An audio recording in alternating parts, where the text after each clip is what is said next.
quería comentar que tenemos muchas preguntas, pero casi todas van a concentrarse prácticamente en la misma.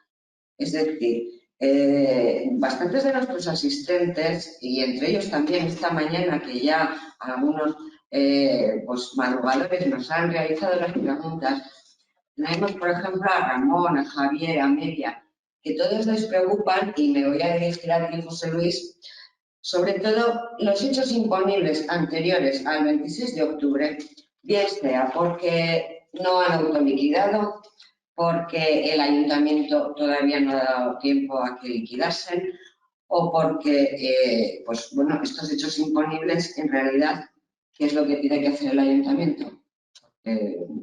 Has dejado ver en las preguntas, nos dicen, he entendido del ponente que van a ser. Sí, yo mantengo que es un impuesto instantáneo, se han devengado en un momento en el cual esos preceptos son nulos, no hay norma para aplicar el impuesto. Tomando el ejemplo que he dicho en mi exposición, van a ser situaciones muy curiosas. Recordáis que se recuerden ustedes que he dicho que en un fallecimiento, 1 de agosto, no presenta la liquidación, no pasa nada.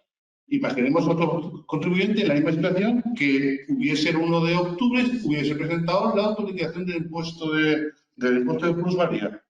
Señores, según la sentencia, los efectos de nuestro estatuto considerar el tribunal, no va a poder reclamar.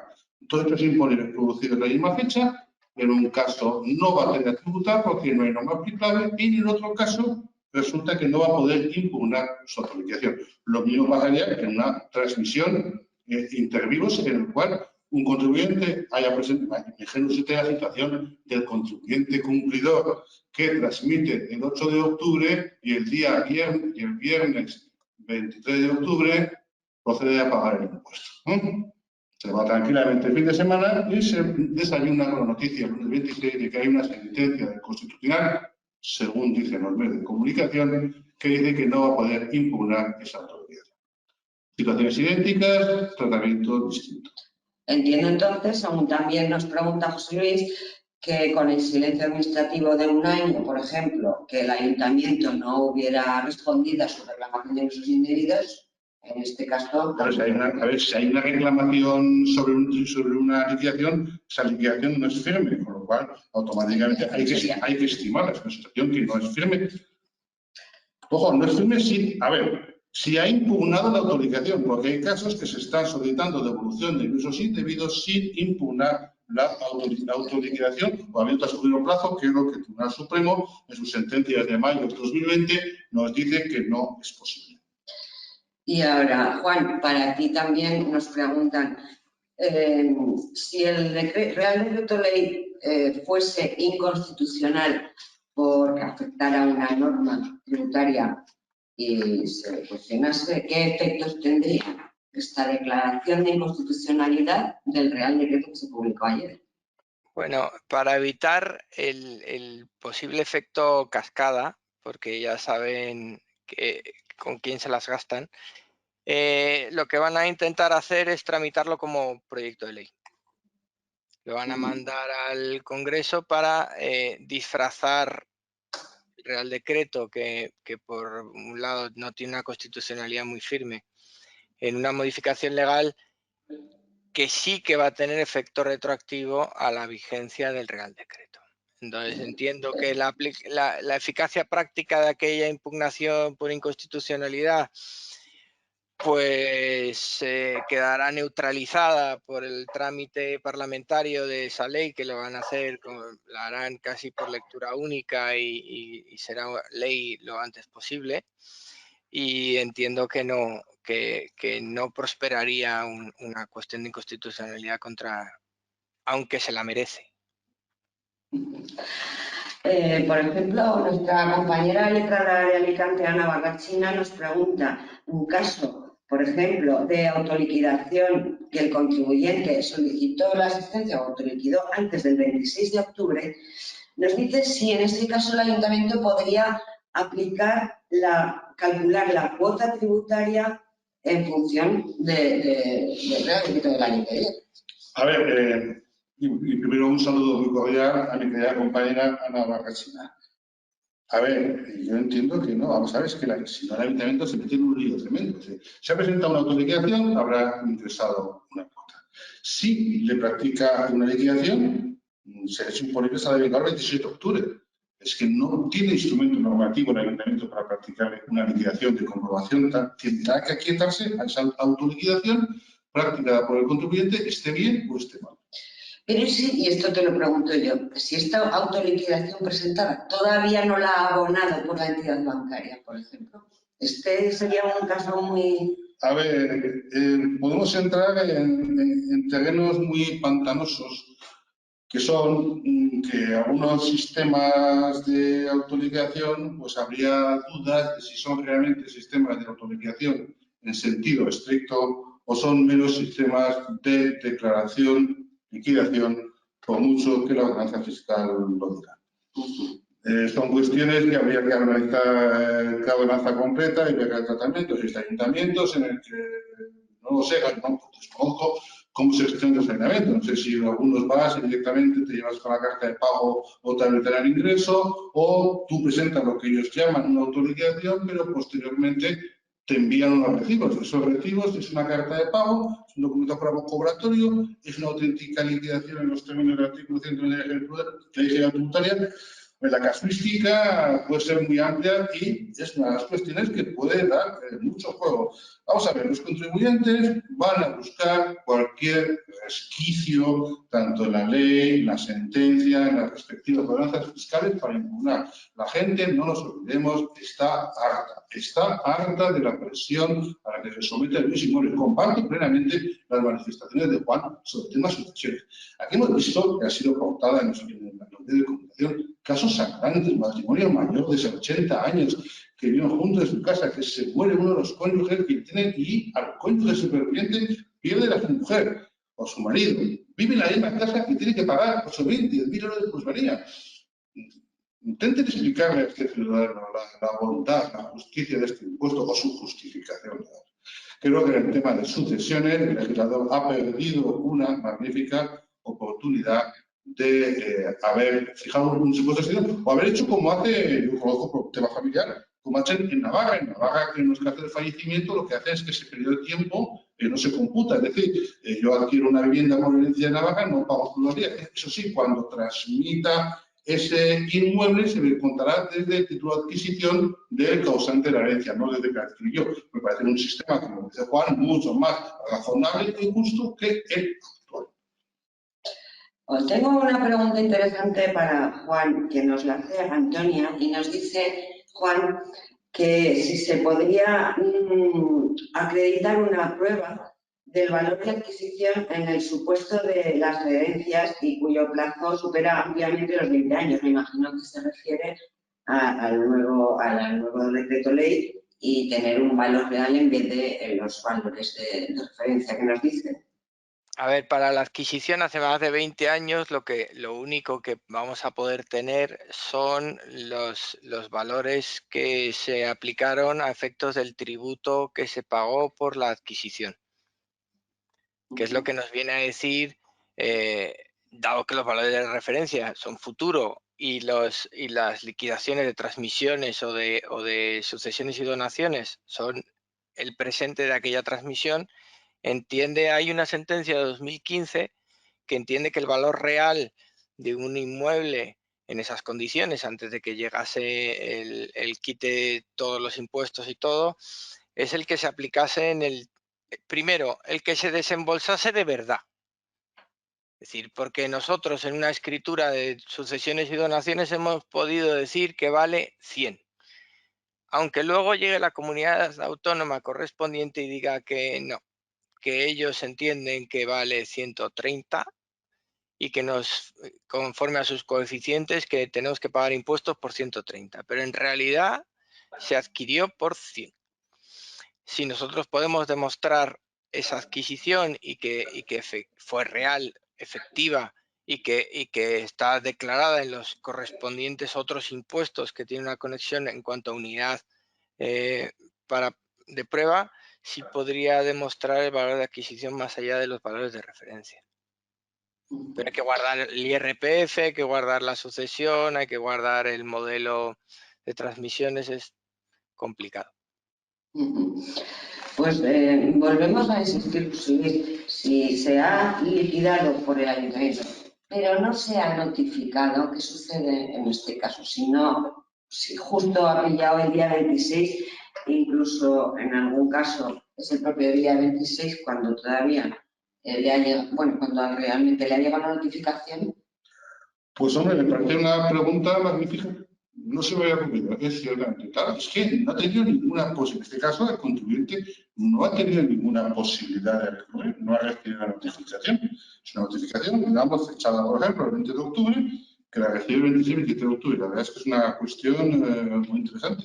Podría prosperar una reclamación en este sentido. También tenemos alguna otra pregunta ya como muy de casuística, Juan. ¿Qué se te ocurre que podríamos hacer en operaciones, que nos dice Andrés, operaciones de leasing, cuando se ejerce la opción de compra? Aquí se ha puesto un precio al principio del arrendamiento financiero y luego la transmisión se produce con un valor residual que es el que se ha puesto en el arrendamiento. Claro, pero la transmisión realmente, el devengo se produce al momento de tener el inmueble. Pero en el momento de la opción de compra se ejercita por un precio que se fijó hace años.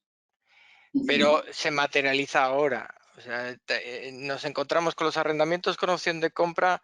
Claro, siempre se alega que no se ha pagado ahora más que una mínima parte del valor del inmueble. Pero lo que dice aquella sentencia de 2015, que ahora la sentencia es de 21 de diciembre de 2015, del Tribunal Supremo, Sala sección segunda, recurso 2068 del 14, hay que tener en cuenta todo lo desembolsado por esa transmisión.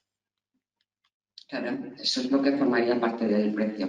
Claro, entonces no es el último pago del arrendamiento el que constituye la base imponible, sino todos los pagos del arrendamiento lo que constituye la base imponible. Sí, pero es unida a la carga financiera. Sí, claro. La carga financiera es el gasto que no. Sí, pero es que en el recibo del ICI te viene la coste de recuperación y la carga financiera. La carga financiera, yo entiendo que no está dentro del coste de adquisición. No, los impuestos y gastos no. Es como tampoco se puede meter la cancelación de la hipoteca. Pues seguimos recibiendo correos o preguntas como Juan, que nos dice qué pasa con las solicitudes de rectificación que están pendientes, que están abonadas pendientes de resolución. Entonces, Pues, eso ya hemos dado. La respuesta es una rectificación instada con anterioridad al 26 de octubre. No le queda más remedio al ayuntamiento de turno que estimar esa el recurso. Y las liquidaciones firmes que no se han recurrido, nos dice Fabiola, pero que aún no se ha pagado por el contribuyente en vía voluntaria o en vía ejecutiva. Bueno, hay que distinguir lo que es el procedimiento recaudatorio de las posibilidades de impugnación. Es decir, creo que son esos dos caminos absolutamente distintos. Uno puede impugnar una liquidación pagando o no pagando la deuda, arriesgarse a que siga todo un procedimiento de apremio en vía ejecutiva, confiando en la resolución, estimación de su reclamación, pero es independiente el procedimiento recaudatorio que el procedimiento de impugnación de las liquidaciones tributarias. Lo mismo sucedería que también nos cuestionan con el fraccionamiento. Alguien que autoliquida y posteriormente, a día de hoy, aún sigue pagando un fraccionamiento de pago. A ver, yo ya explicaba antes, es decir, hay gente que ha presentado autoliquidación, pidió fraccionamiento, pero no puede pagarlo, pero impugnó la autoliquidación. Lógicamente, esos fraccionamientos a partir de esta fecha ya no puede exigir el cobro y tal. Ahora, si no impugnó la autorización antes del 27 de octubre, le caen de pleno los efectos de la sentencia, con lo cual esa liquidación se considera consolidada y firme y va a tener, desgraciadamente, que seguir abonando las cuotas fraccionadas. Pero, ¿qué ocurre? Aquí yo voy a hacer una pregunta al hilo de eso. Si yo tengo mi aplazamiento, o sea, yo tengo mi autoliquidación que a priori está determinada, pero no he iniciado su pago. ¿Podría rectificarla? Claro, no he iniciado todavía su pago. he retrasado el inicio del pago 1 año, 2 años y me pilla en mitad de ese año de no pagar, no sería una autoliquidación firme, entiendo, porque no se ha iniciado el pago por ninguno de los medios voluntarios, ¿puedo rectificarla? Porque la deuda está determinada, pero no pagada. José Luis. Pues voy a decir a Juan, contéstate tú. No, en serio. Ese plantea el problema, yo creo que has incidido muy bien y oportunamente lo que he dicho antes, de que el concepto de autoliquidación o liquidación, que en muchos casos no está claro. ¿Qué consideramos que es una autoliquidación? ¿Cuando has efectuado el cálculo y has ingresado o cuando has efectuado ya el cálculo y no has ingresado la cuota? Porque, por ejemplo, puede ocurrir, pensamos en IRPF, tú haces tu autoliquidación o tu programa y tal, pero no pagas la cuota porque no tienes dinero directamente. ¿Has presentado autoliquidación del IRPF o no la has presentado? Es un debate ¿Puedo rectificarla eternamente? Sí. ¿Me la pueden comprobar durante muchos años? Sí. El problema es, ¿pueden comprobarme la autoliquidación que yo he presentado conforme a la normativa anterior? No, porque lo tienen vedado. Eso está claro. O sea, los ayuntamientos no pueden, todas las situaciones anteriores, no pueden practicar una cuota cero. Es decir, es un poco lo que explicaba antes. Autorización a cuota cero, que no era cuota cero, el ayuntamiento no puede practicar una liquidación. Porque si comete el error a un ayuntamiento de practicar liquidaciones de comprobación, de autoliquidaciones que el colegio no puede impugnar, pues se lo va a tragar porque esa liquidación que practica el ayuntamiento sí que la podrá impugnar el contribuyente y, efectivamente, entiendo que no hay modo de calcular esa cuota, porque esa liquidación sería nula. Por tanto, no creo que los ayuntamientos se metan en esa historia. Es decir, hay que mantener que todo lo presentado hasta ahora hay que darle por ¿no? Marta nos pregunta a ti, Juan, que si has comentado que si no va a ser posible autoliquidar hasta que se adapten las ordenanzas fiscales, en caso de haberse producido una ganancia y querer instar a la tributación por este incremento obtenido, ¿cómo se podría realizar? Perdona, Mapi, no. Nos dice Marta que habías comentado que no va a ser posible autoliquidar hasta que no se adapten las ordenanzas fiscales al Real Decreto Ley de ayer. Y entonces, en caso de producirse una ganancia, sí podrán instar a la tributación de la plusvalía, los ayuntamientos. Claro. Por lo tanto, en las ordenanzas fiscales, como tenemos 4 años para someter a gravamen cualquier devengo, retrasar los 6 meses no es tan... O sea, hasta que no se adapten las ordenanzas fiscales, hay que no se establezca a los ayuntamientos. Hasta que no esté el procedimiento, los ayuntamientos no podrán facilitarse la vida estableciendo autoliquidación. Tendrán que liquidar si quieren recaudar el impuesto. Claro. Luego hay una pregunta que coinciden Jorge y María Pilar en preguntarnos, tampoco está al alcance nuestro, ¿verdad? Pero ¿qué porcentaje puede disminuir de previsión de ingresos por el impuesto de la plusvalía en los ayuntamientos? Yo voy a dar los datos de lo que conozco. Aquí en Zaragoza hay unas previsiones de importante reducción, de pasar de 45 millones de euros a cerca de 15 millones de euros. Lógicamente, toda esta cifra con todas las cautelas, porque son previsiones hechas, como ustedes comprenderán, en 1 o 2 días. Pero sí que, si ustedes cojan ejemplos, que seguro que tendrán por ahí liquidaciones de plusvalía, y calcúlenlas con el nuevo sistema y verán que sí que hay una reducción importante. Yo me molesté en hacer esto ayer con la cuota de un familiar, era un asunto que teníamos en el juzgado, que les cuento, era sobre una ganancia teórica de 24.000 euros, la cuota resultaba 29.000 euros. Estaba impugnada en vía jurisdiccional, con el principio de confiscatoriedad y tal.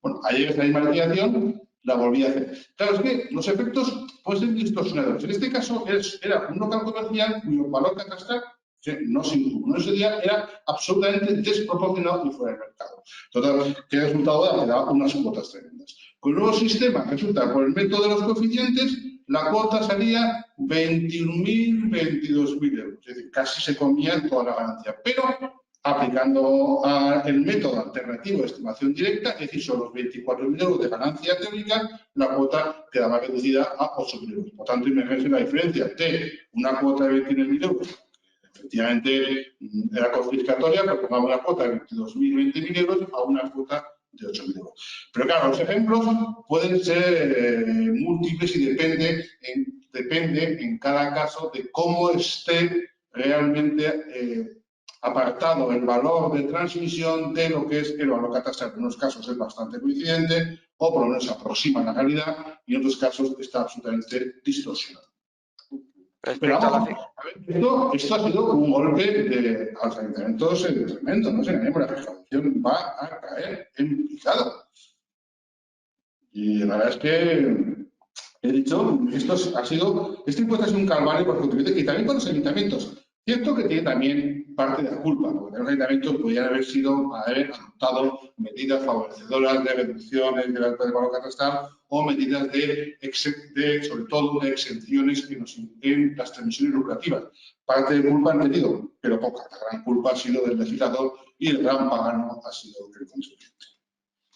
Lo que ocurre es un impuesto, por ejemplo, en Zaragoza, es que en Zaragoza nos bajamos en la época de la crisis inmobiliaria, cuando la gente vendía pérdidas, resulta que aumentamos la recaudación, pasamos a Zaragoza y en el resto de ayuntamientos, de 25 a 75 millones de euros. Aquí la plusvalía ha llegado a suponer el 50% del IBI, el tradicional impuesto por excelencia de las entidades locales. Un tributo modesto. El dedo de la antigua arbitrio de plusvalía que prácticamente se negociaba en notaría, lo pagas tú, lo pago yo, porque lo que daba igual, esa cuantía. O cuando en la época de bonanza económica todo el mundo ganaba un montón de dinero, nadie le importaba pagar. Pero creo que el efecto recaudatorio va a ser importante para los ayuntamientos y aliviador para los contribuyentes. Juan, ¿algún comentario? Creo que bajará en torno a un 30% global, sin entrar en detalles, la recaudación, pero va a subir el coste de ese 70% que recaudemos mucho. Vamos a tener que sudar sangre para gestionar cada autoliquidación o cada liquidación, porque hay que comprobar que no nos engañen. O hay que comprobar que la documentación responde realmente a una transmisión hecha en condiciones veraces de mercado y no que han sacado al notario del despacho para hacer la operación y luego han puesto lo que han querido, como se ha hecho en España hace años. Tenemos una pregunta, bueno, que ya se va pasando por otros derroteros y nos dice, Juan, mira a ver, que nos pregunta José Antonio si al bajar tanto la cuota tributaria, lo más seguro es que los ayuntamientos no aplicaran la reducción de los coeficientes y aplicasen los máximos. Lo que no van a hacer es rebajar la cuota del IBI para la plusvalía, porque es potestativo. Entonces, si ven que el impacto de la recaudación es tan fuerte, probablemente no se hagan el harakiri y bajen el valor del suelo.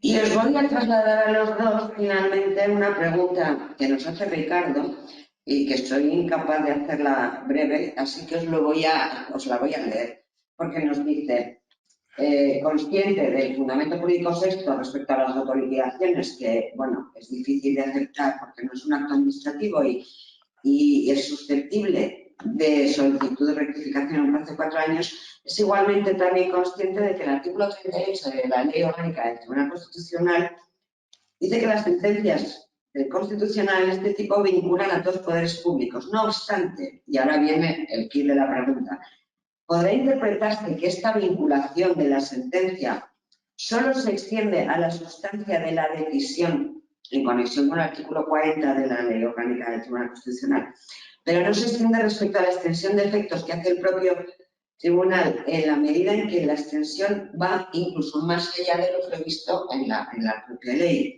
Y bueno, y resumen, no sabe hasta qué punto bastaría con darle una cobertura de la responsabilidad patrimonial del Estado legislador y entonces podría revisarse este tema por los tribunales ordinarios y aceptar que pese a lo que dice la sentencia constitucional se pide una rectificación de una autoliquidación ya abonada. Es decir, hace un juego de la extensión. Sí, pero a ver, yo entiendo que a mí no me gusta nada y discrepo del contenido de la sentencia. Pero es que desgraciadamente el artículo 38.1 es muy claro, que vincula a todos los poderes públicos. No veo en estos momentos unas posibilidades legales más que presentar una cuestión de inconstitucional a un juzgado porque piense que está vulnerando el artículo 24 del principio de tutela judicial efectiva al impedir el acceso a la reclamación. Y que algún juez se te va a plantear esto constitucional y que diga constitucional. La verdad es que lo veo complicado. No sé cuánto opinas tú del tema. Yo entiendo, como iniciaste tu exposición con las dos sentencias primigenias que le dieron los dos avisos como a los toros, yo entiendo que la rectificación basada únicamente en la sentencia del 26 de octubre se encontraría con una pared de hormigón. Pero cualquier rectificación por un motivo no exclusivamente delimitado dentro de la sentencia de la fórmula de cálculo podría tener acogida.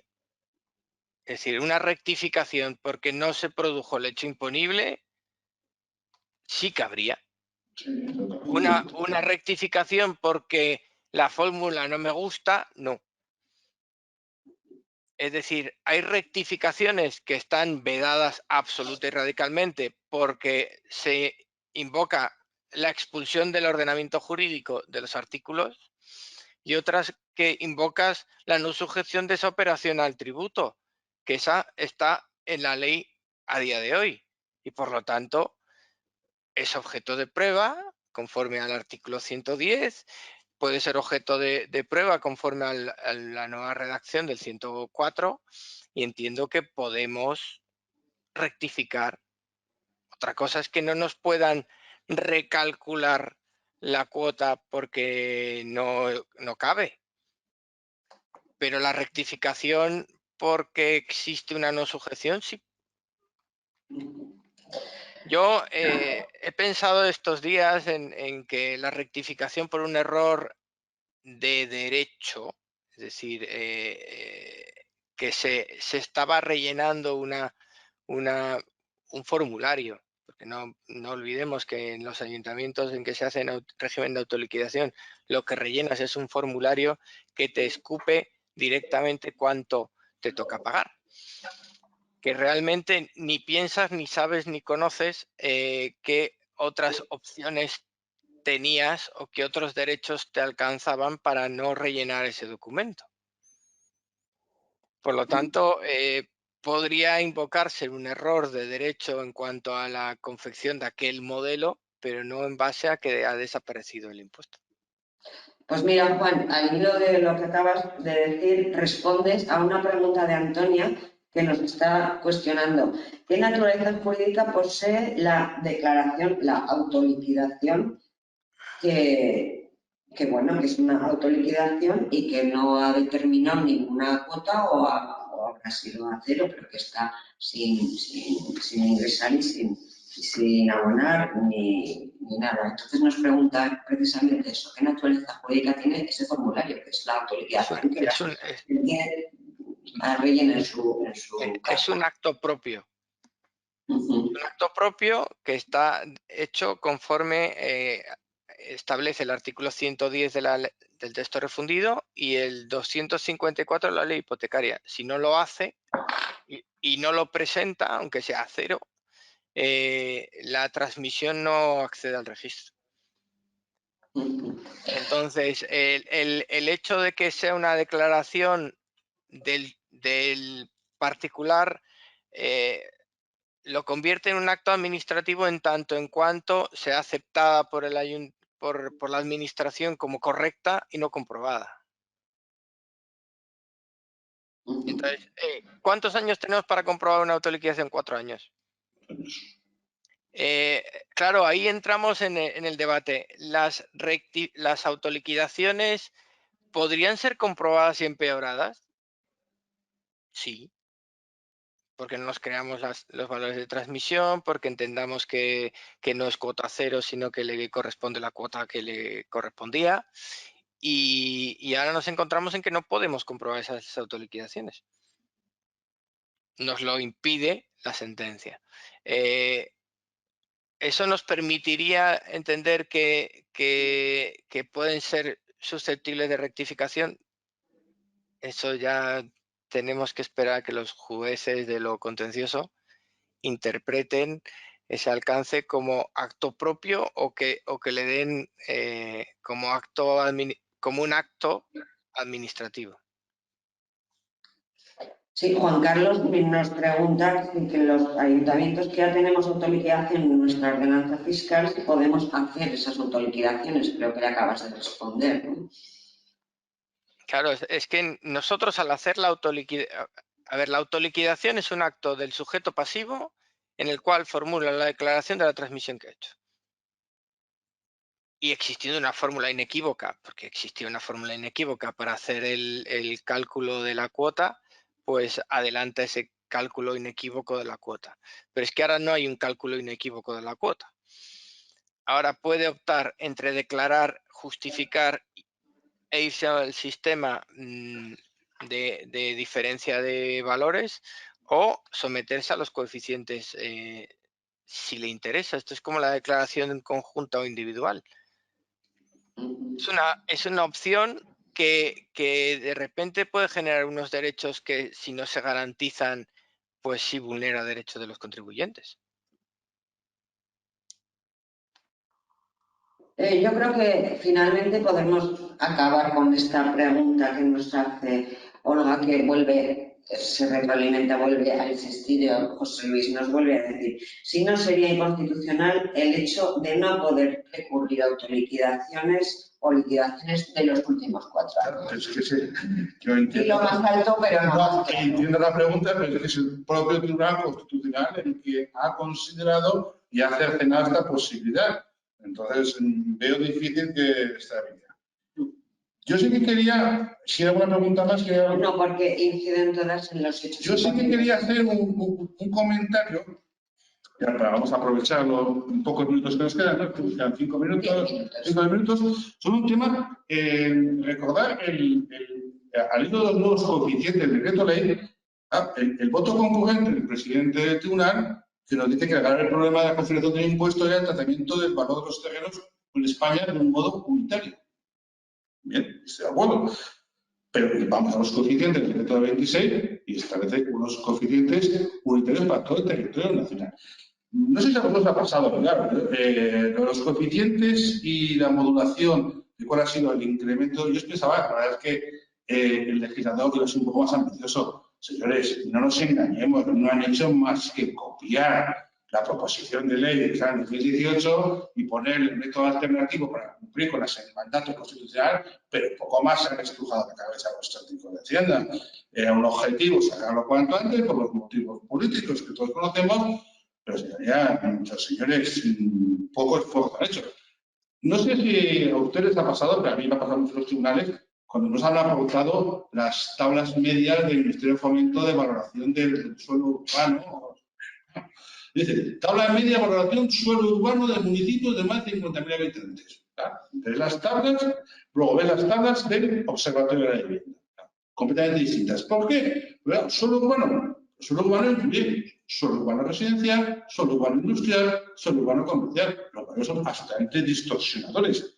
Aparte, son hechos para todo el municipio. Cuando dentro del municipio hay zonas que se desarrollan e incrementan el valor del suelo y zonas que se degradan.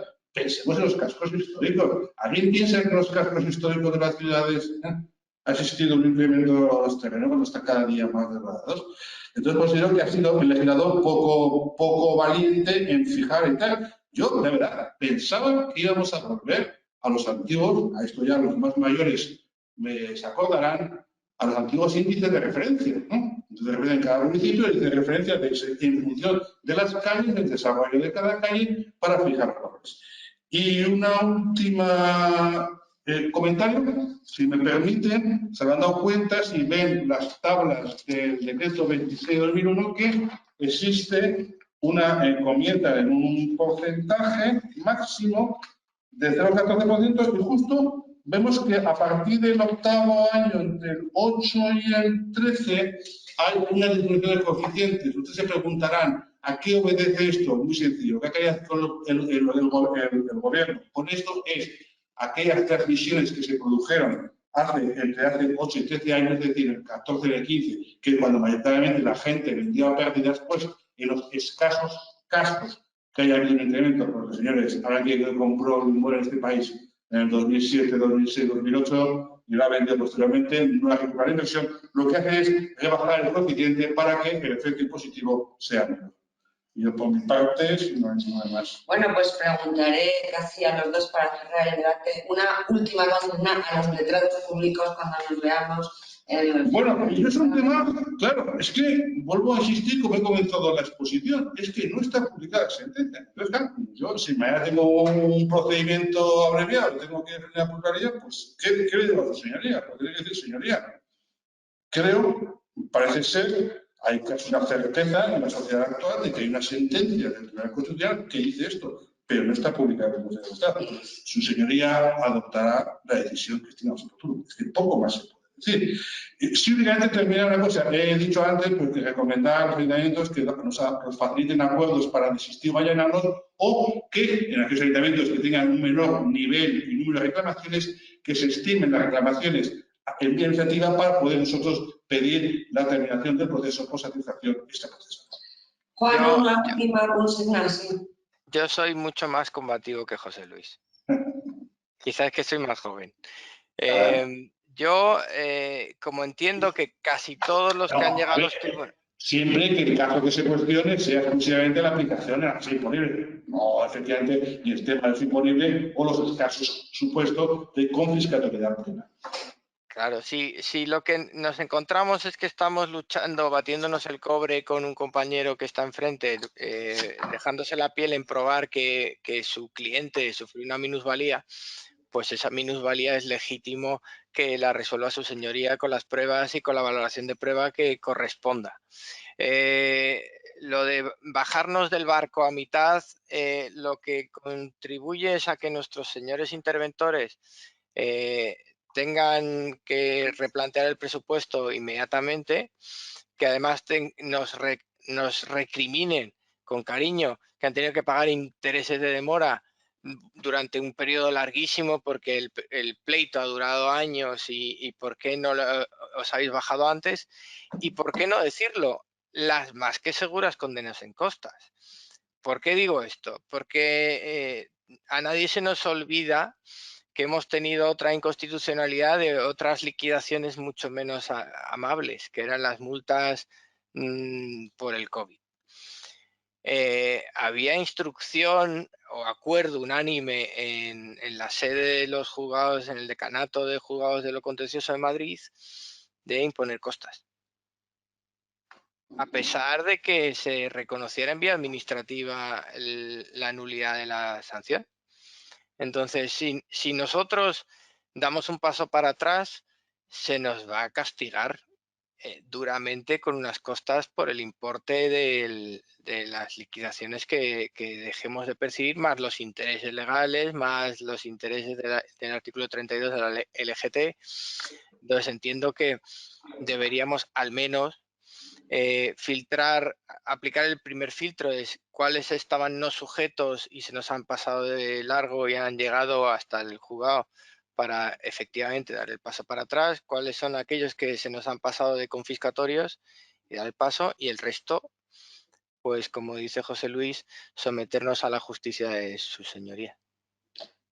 Bueno, pues hasta aquí en un tema tan peliagudo y con tanta impunidad que creo que volveremos a organizar la asociación, volverá a organizar otro debate como este según vayan avanzando los acontecimientos, ¿no? Gracias a los dos ponentes, a la asociación y a la entidad colaboradora de Huertas Clubes. Muchas gracias por vuestra atención.